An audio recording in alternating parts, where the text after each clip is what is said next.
Perkenalkan, nama saya Hayatunisa. Saya mahasiswa PPG dalam jabatan 2022 Program Studi Pendidikan Pancasila dan Kewarganegaraan Universitas Halu Oleo. Dan saya siap melaksanakan uji kompetensi.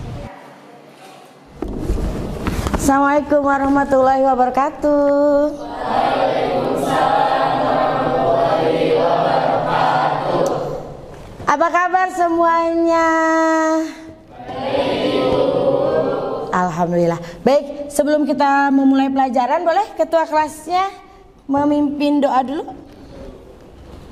Baik, sebelum memulai pelajaran, alangkah baiknya kita berdoa menurut kepercayaan dan agamanya masing-masing. Berdoa dimulai.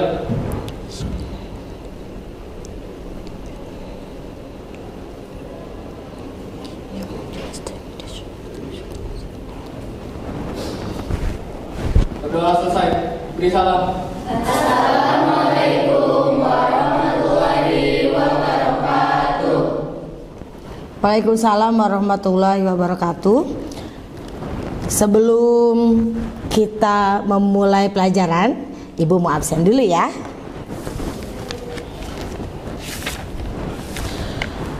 Muhammad Raditya Galang, Fabian Zakwan Wardana,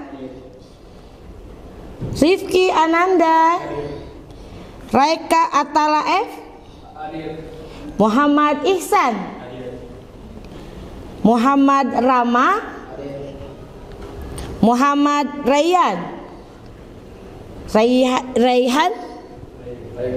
ya Revan hadir, salah ya Ibu ya. Muhammad Rafi Al-Hadi, Nabila Jasmine Sudiana, Putri Aisyah Purnama, Nismara Irfania, Dea Melinda, Rosa Aulia, Davina Aurelia, Widi Afrilia, Syahara Febrianti Sulestian P. Alhamdulillah semuanya hadir ya pada pagi hari ini, tidak ada yang sakit, tidak ada yang izin juga. Baik, kalau minggu kemarin kita sudah belajar mengenai upaya penegakan hukum. Untuk minggu sekarang kalian akan belajar tentang hak asasi manusia. Nanti kalian nih kalau sudah belajar ini, kalian nanti mampu untuk menganalisis apa saja sih yang dimaksud dengan hak asasi manusia, tujuannya apa, sifatnya apa, dan sebagainya. Dan juga setelah belajar ini kalian nanti tujuannya kalian mampu nanti menyajikan, oh ternyata kasus HAM itu ini upaya penyelesaiannya seperti apa ya, baik dari kalian sendiri maupun dari pemerintah. Semangat gak nih belajarnya? Semangat ya, apalagi kan kalau hak asasi manusia itu berhubungan dengan diri kita sebagai manusia. Pintar. Nah, sebelum kita memulai pelajaran nih, Ibu pengen tanya ke kalian ya, apa yang dimaksud dengan hak asasi manusia? Siapa yang udah tahu? Siapa yang udah tahu hak asasi manusia? Apa sih hak asasi manusia menurut kalian? Ya, boleh? Hak yang melekat pada manusia, diri manusia. Hak yang melekat pada diri kita manusia sendiri. Ada lagi? Apa sih hak asasi manusia? Kok kita sering banget ya denger kata hak asasi manusia, tapi pokoknya tahu itu aja. Kira-kira apa? Yang pertama kan hak yang melekat pada diri manusia. Yang kedua kira-kira apa sih hak asasi manusia? Apa? Nggak ada lagi? Coba kalau begitu, kalau misalnya kira-kira apa yang termasuk ke dalam hak asasi manusia? Hak untuk hidup, Hak hidup, hak berpendapat, hak anak, hak memperoleh keadilan, bagus. Apalagi? hak memperoleh keturunan. Hak untuk memperoleh keturunan ya melalui pernikahan. Coba dari kalian kan tadi sudah bilang bahwa hak asasi manusia adalah hak yang melekat. Coba kita lihat menurut undang-undangnya ya.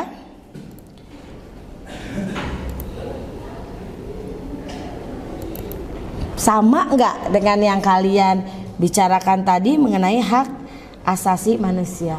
Jadi hak asasi manusia coba dibacakan oleh Raika.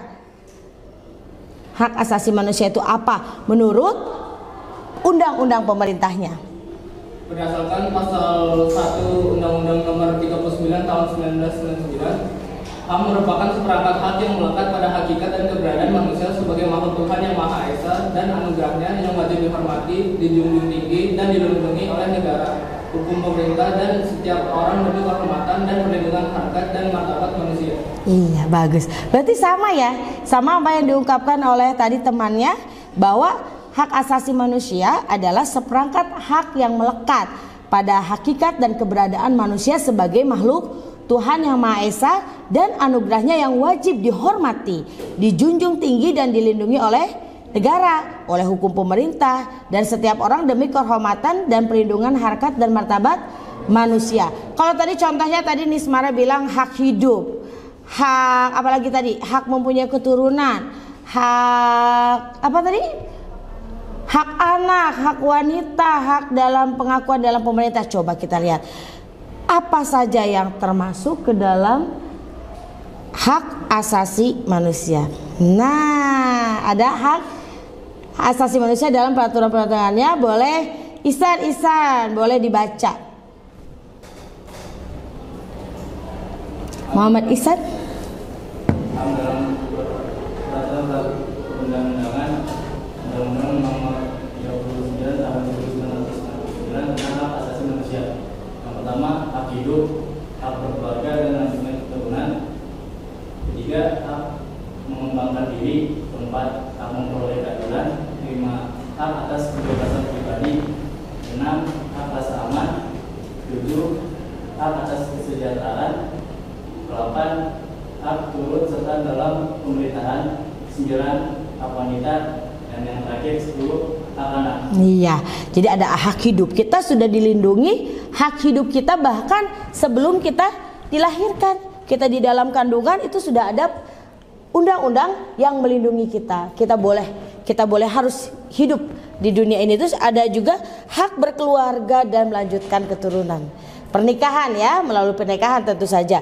Terus hak mengembangkan diri seperti kalian. Sekarang lagi belajar di sini. Dengan ekstrakurikuler kalian boleh mengembangkan diri dengan berbagai macam kegiatan yang tentunya yang positif. Itu hak kalian, tidak boleh dilanggar. Gak boleh ikut ini, gak boleh ikut ini. Pengembangan dirinya ada yang dilanggar. Terus ada lagi hak memperoleh keadilan. Keadilan kalian sebagai pelajar yaitu mendapatkan, kalau kalian ini suka belajar, berarti kalian haknya untuk mendapatkan apa sih? Ya, mendapatkan pendidikan dan pengajaran seperti sekarang ini. Kalian datang belajar, harus ada gurunya, memperoleh ilmu dan pulang ke rumah tentu saja dengan ilmu yang berguna ya. Terus memperoleh hak rasa aman. Rasa aman tidak hanya di lingkungan keluarga.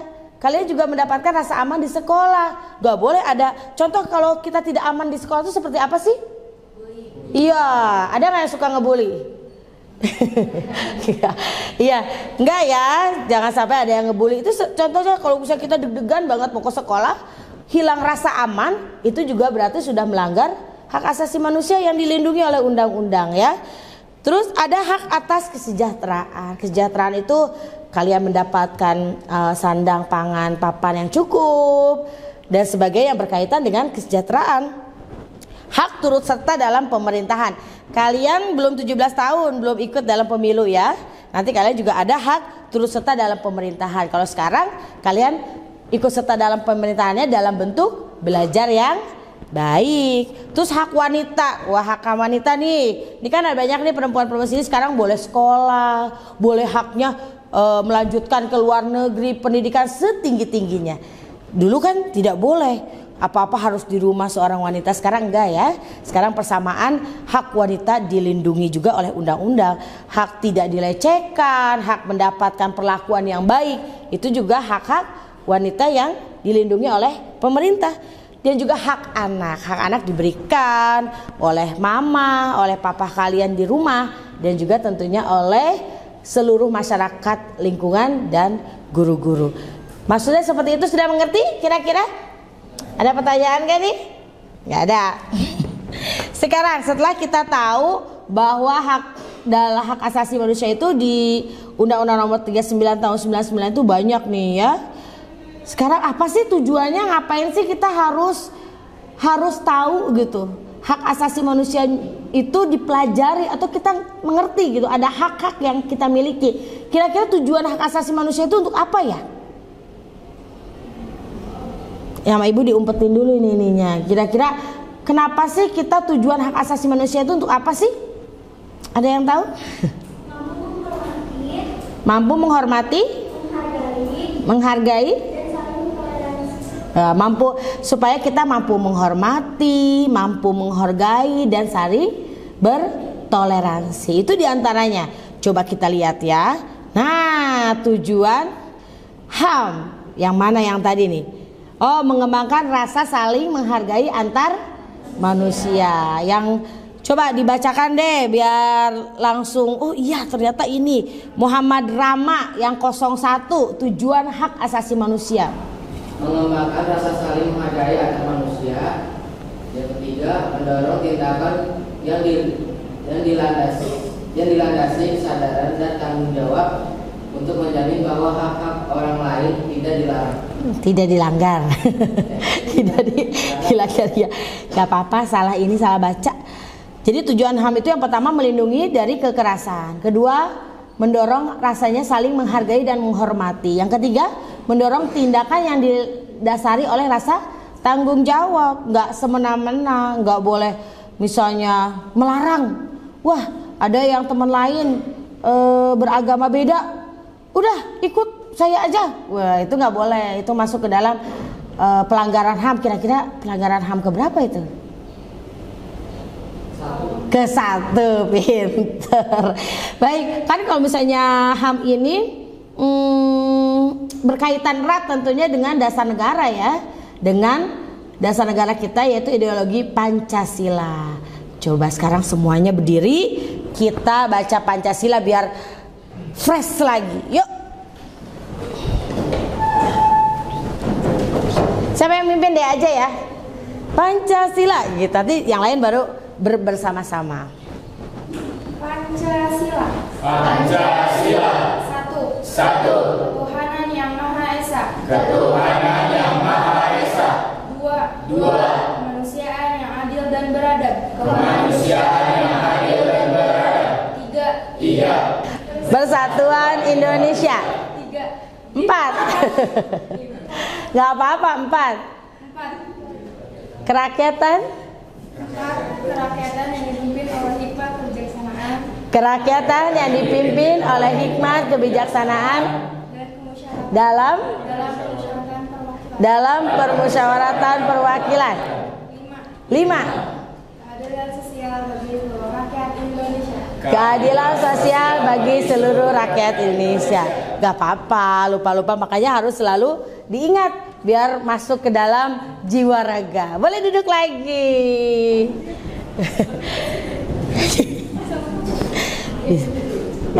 Tujuan HAM. Sekarang ada selain tujuan juga ada sifat-sifat hak asasi manusia. Ada universal atau menyeluruh. Jadi kalau hak asasi manusia itu menyeluruh, tidak pandang bulu dia anak siapa, pejabat mana, orang kaya apa miskin, strata sosialnya bagaimana, itu nggak ada. Pokoknya dia hak asasi manusia itu menyeluruh sifatnya, tidak boleh tidak ya. Yang kedua utuh. Utuh itu sempurna, tidak boleh dibagi-bagi. Kemudian deh hak asasi manusianya Nismara buat Ihsan aja, atau hak asasinya Ihsan buat Rama, nggak boleh. Jadi dia sifatnya utuh, satu gitu. Terus hakiki yang tadi, yang melekat, hakiki merupakan hak dasar dari manusia. Yang keempat permanen, kekal, tidak bisa diganggu gugat. Bagaimana coba dengan ini? Dengan kalau hukuman mati kata kalian? Hukuman mati bagaimana? Kenapa hukuman mati melanggar hak asasi manusia apa tidak? Melanggar karena apa? Melanggar hak mana yang dilanggar kira-kira kalau pemberian hukuman mati? Hak hidup. Indonesia masih menggunakan hukuman mati? Ada ya. Jadi kalau misalnya orang lain melakukan kejahatan, misalnya pembantaian, hukuman mati apa enggak ya kira-kira? Hukuman mati. Katanya melanggar hak. Nanti kalian difikirkan lagi, dibaca lagi ilmu-ilmunya kira-kira bagaimana ya, agar kalian mampu nanti menganalisis seperti apa. Nah, nanti sekarang kalau tadi udah tujuannya, sifat-sifat, tujuannya. Nah, sekarang Ibu mau yang ini. Hak asasi manusia dalam dasar negara. Tadi kan udah baca nih Pancasila nih, sila pertama ketuhanan Yang Maha Esa, kedua kemanusiaan yang adil dan beradab, ketiga persatuan Indonesia, keempat kerakyatan yang dipimpin oleh hikmat kebijaksanaan dalam permusyawaratan perwakilan, kelima keadilan sosial bagi seluruh rakyat Indonesia. Kira-kira hak asasi apa yang ada di dalam sila pertama?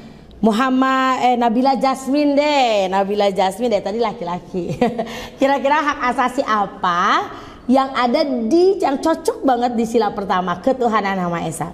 Contohnya menurut kamu? Ya, hak asasi manusia dalam sila pertama. Kira-kira apa? Ketuhanan Yang Maha Esa. Yang lain bisa membantu? Hak untuk memilih agamanya sendiri. Ya, hak untuk memilih agamanya sendiri. Terus apa lagi? Yang pertama kan memilih agama, dia punya hak loh. Agama kan ya, bertoleransi antar umat beragama. Ayo, apalagi satu yang nggak boleh ini, nggak boleh itu, nggak boleh ini, apa ini?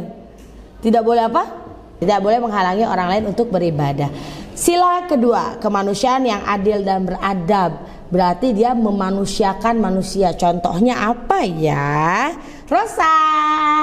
Mana Rosa? Ya Rosa. Rosa contohnya memanusiakan manusia. Kamu tuh berbuat apa sih untuk menghargai hak asasi manusia?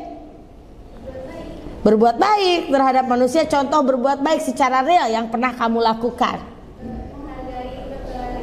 Berhargai dalam bentuk gimana?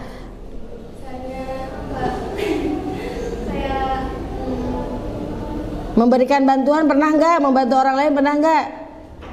Pernah dong, harus selalu ya. Ngasih makan orang lain? Kasih makan kucing. Jumat berkah misalnya, contoh seperti itu masuk ke dalam sila kedua ya. Kalau sila ketiga nih, siapa ya? Sila ketiga, coba Davina. Davina mana? Sila ketiga, persatuan Indonesia. Seperti apa contohnya? Kita tuh nggak boleh ngapain gitu loh, karena kalau kita ngapain kita melanggar sila ketiga. Contohnya apa? Mempunyai hak-hak yang sama.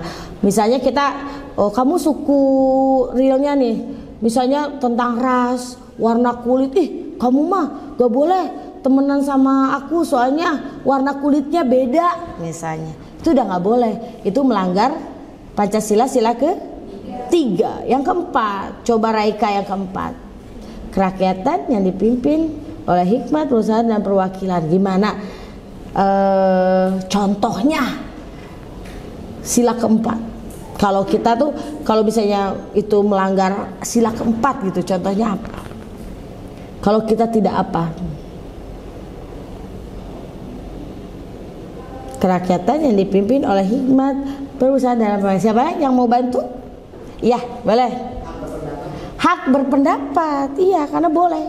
Kalau masuk ke dalam sila keempat, permusyawaratan. Jadi hak berpendapat, boleh kalian mengumpulkan pendapat ya, baik di rumah, di sekolah maupun di lingkungan masyarakat. Yang kelima, keadilan sosial bagi seluruh rakyat Indonesia. Coba siapa yang mau, misalnya keadilan sosial, contohnya apa sih? Mendapatkan keadilan ya, dapatkan keadilan di muka hukum. Pinter Nabila Jasmine. Seperti itu kalau hak asasi manusia dalam dasar negara, yaitu Pancasila. Nah, ini ada sila pertama, memeluk agama dan beribadah sesuai dengan agama yang dianutnya. Kedua, pengakuan manusia sebagai makhluk individu dan makhluk sosial. Untuk yang ketiga, setiap manusia mempunyai martabat dan hak-hak yang sama. Yang keempat, hak menyampaikan pendapat tadi betul, berserikat dan berkumpul. Yang kelima, menghormati hak-hak orang lain. Supaya kalau ketika kita menghormati hak-hak orang lain, itu akan terjadi keadilan untuk diri kita sendiri maupun untuk orang lain. Sekarang kita nonton ya. Nonton dulu film mengenai pelanggaran hak asasi manusia. Iya, sudah ada. Selamat menonton.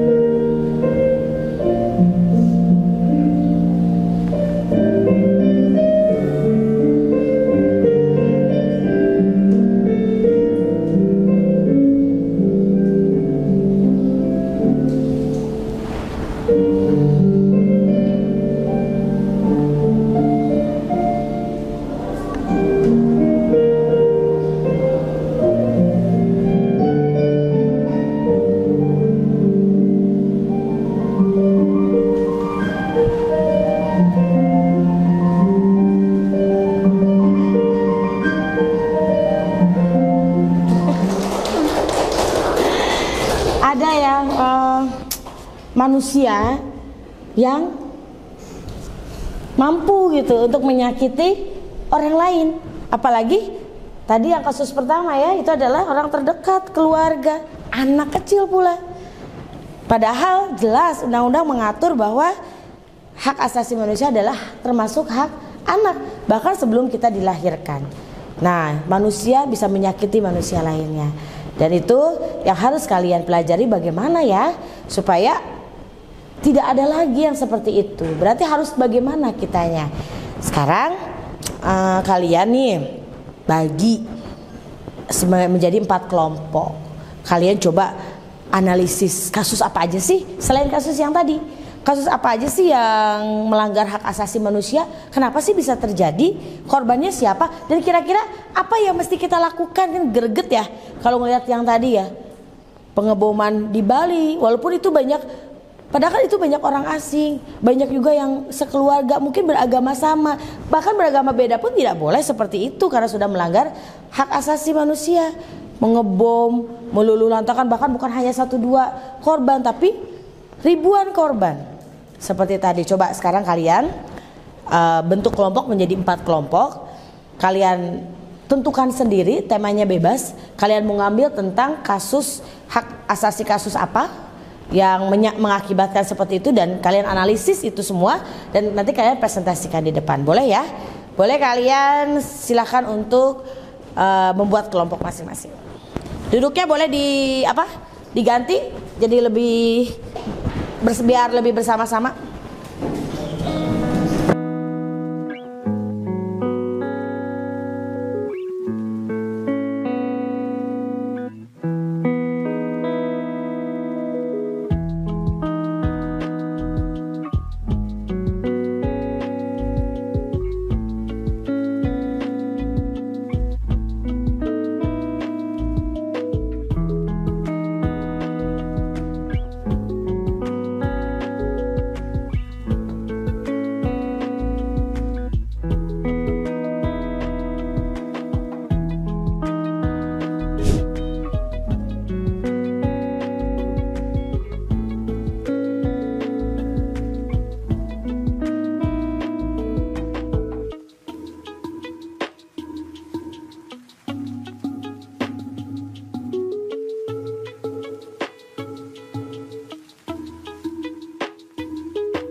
Baik, waktunya habis. Tepuk tangan dulu dong. Oke, grup pertama. Grup apa? Banteng, semuanya yang menghadap sana agak menghadap depan dulu biar ngelihat temannya. Presentasi. Ibu di sebelah sana ya. Oke, boleh didengarkan. Nanti kalian masing-masing kelompok harus memberikan tanggapannya ya. Kira-kira gimana sih? Assalamualaikum warahmatullahi wabarakatuh. Waalaikumsalam warahmatullahi wabarakatuh. Kami dari kelompok Bintang, Panakan. Nama saya Muhammad Aditya Galang. Nama saya Muhammad Rafial Hadi. Nama saya Muhammad Raiban. Nama saya Rifki Ananda. Di sini kami akan mengambil konflik, salah satunya adalah konflik suku Dayak dengan suku Madura yang terjadi di Kalimantan Tengah. Penyebab konflik ini adalah terjadinya kecemburuan orang Dayak kepada suku Madura yang dinilai bahwa suku Madura itu lebih sukses daripada suku Dayak.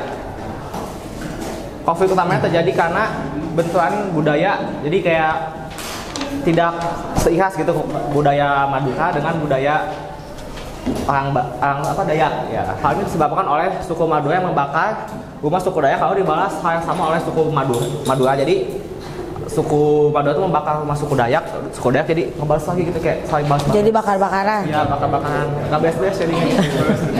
Balas dendam. Astagfirullah. Sungguh tidak baik. Selanjutnya lalu suku Dayak pun marah, lalu mereka tuh kayak menggal kepala suku Madura gitu. Ada kurang lebih serem jadi lucu ya? Yang terpenggal oleh suku Madura itu, suku Dayak. Lalu kasus ini damai setelah ada kesepakatan berupa perjanjian damai antara suku Dayak dan suku Madura pada tahun 2001. Konflik ini terkait pada pasal 136 sampai 1366 KUH Perdata. Konflik itu terjadi pada tanggal 18 Februari sampai bulan Maret 2001. Konflik ini terkait pada sila kedua dan ketiga, yaitu kemanusiaan yang adil dan badak, dan juga persatuan Indonesia. Untuk jumlah korbannya, untuk suku Dayak ada 188 orang yang terbunuh, sedangkan suku Madura ada 1000 lebih yang terpenggal kepalanya, dan ada yang mengungsi sekitar 100.000. Serem ya? Sekian dari kelompok kami. Apa ada yang ditanyakan? So, kayak bertanya nggak tuh suku Dayak? Nah, Nismara mau bertanya. Boleh? Dari konflik antara suku Madura dan suku Dayak, upaya apa yang menurut kalian, upaya apa yang harus dilakukan agar konflik tersebut tidak terjadi lagi? Upaya yang harus dilakukan adalah dari suku Dayak dan suku Madura saling menghargai antara budaya satu sama lain. Ya kan di sini tuh tadi ada yang di awal tuh kan suku Madura tuh nggak mau menghargai kebudayaan suku Dayak, itu kan jadi nggak seiras. Nah, mungkin untuk depannya lebih banyak lagi untuk saling menghargai kebudayaan satu sama lain.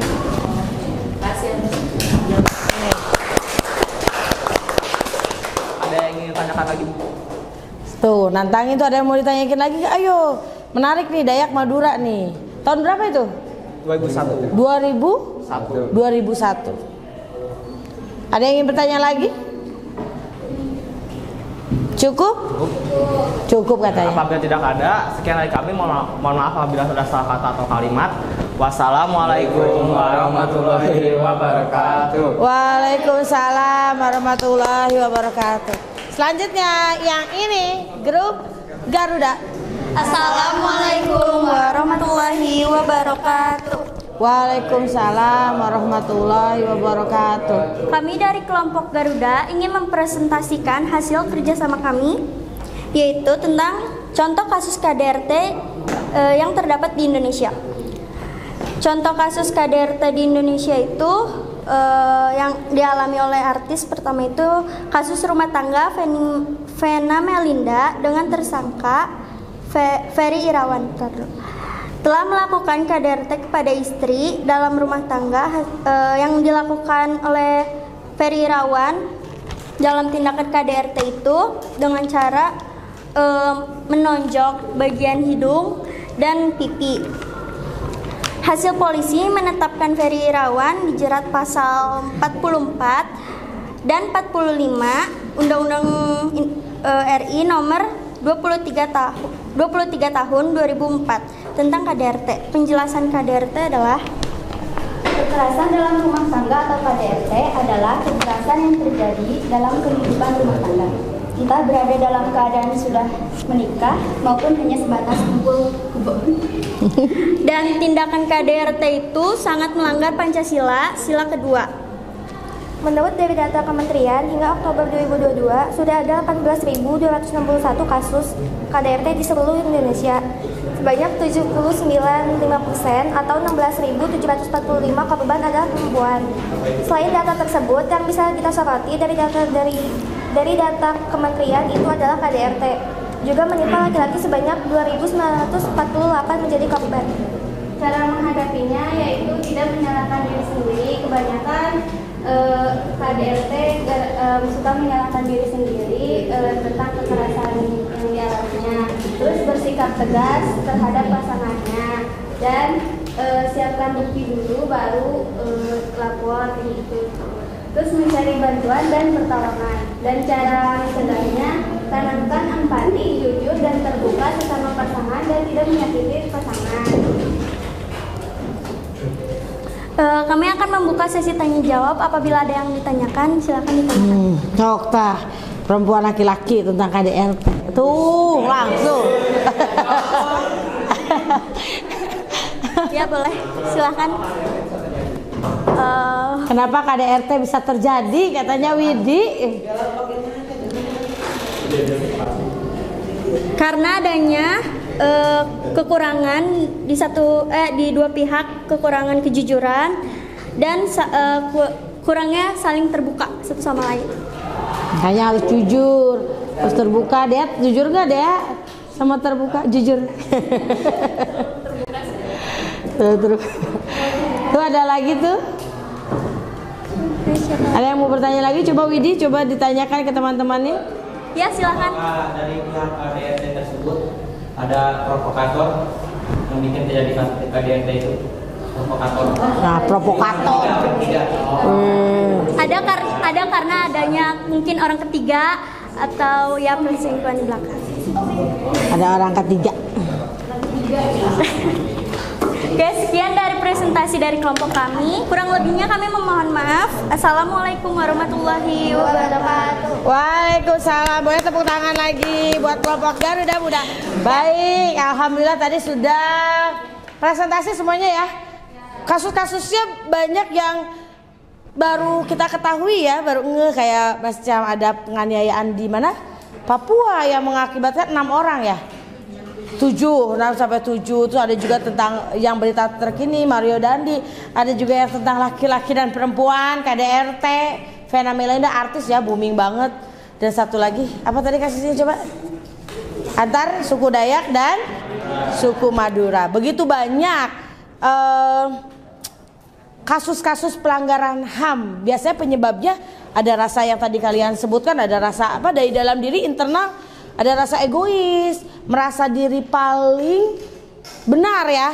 Merasa diri ini loh, aku loh yang paling benar. Suku aku loh, suku Dayak loh yang paling benar. Madura kan pendatang, ngapain kesini dan sebagainya. Itu kan ada penyebab dari pelanggaran HAM itu ada dalam diri kita sendiri. Kitanya egois, kitanya ingin menang sendiri, kitanya merasa diri paling benar. Termasuk soal KDRT, merasa dia menguasai dibanding pasangannya. Terus ini juga anak kecil dia merasa ini patut untuk disakiti karena lemah. Biasanya terjadi karena kelemahan dari satu pihak kan.